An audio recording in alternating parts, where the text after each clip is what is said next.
My story is about the criminal practices used by Rabobank Australia. It is a global agricultural bank that does not comply with the law. In 2008, the bank adopted the 2004 code, which required it to resolve disputes free of charge. I believe the bank knew that the 2004 code was a dishonest scheme, a fraud, but it would make more money if it did not have to investigate complaints.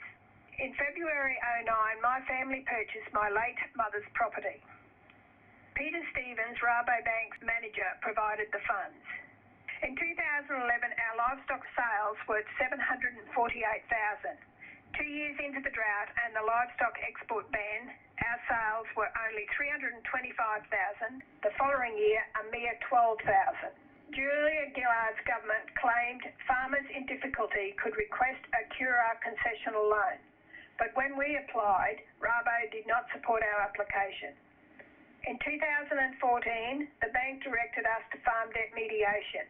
It and the mediator knew that they must follow the rules of the Code Compliance Monitoring Committee, CCMC's Bulletin 8. It required them to comply with Clause 35 of the Code. We signed a mediation agreement without knowing any of this. It was only a matter of time before the bank, using these dishonest practices, would have used up all our capital. In 2018, we contacted the Office of the Australian Information Commissioner to review documents in the Code Compliance Monitoring Committee Association files. We discovered that the bank and the CCMC changed our loan contract and the code. They had defrauded us.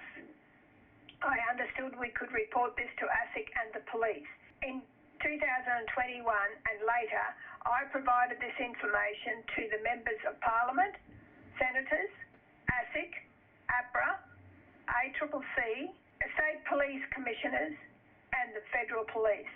No action was taken. The bank had committed a crime and the government and its regulators were not going to prosecute them.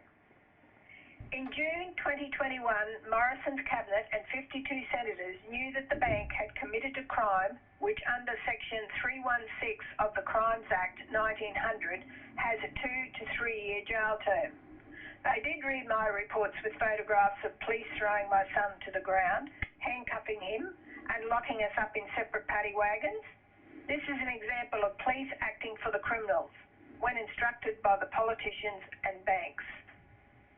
We have now joined other small businesses and farmers and discovered that several banks omitted ASIC Regulatory Guide 165, 2001 in Clause 35.1b of the Code.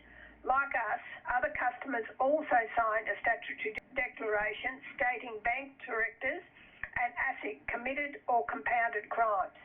This should have been enough for the regulator, ASIC, Cabinet and the police to stop using taxpayers' funds to conceal these serious crimes. Despite evidence, our bank's directors and the CCM members were committing crimes. The Treasurer took no action when challenged. He must have considered it was in the public interest to take no action. We were devastated because the government since 2004 wanted small business and farmers to use the courts, which they knew we could not afford. In July 2022, we filed complaints with ASIC claiming that omitting Regulatory Guide 165 of the Code was intentional. We claimed it was Australia's greatest crime, whereby banks had stated in 2004 that this code was the world's best practice.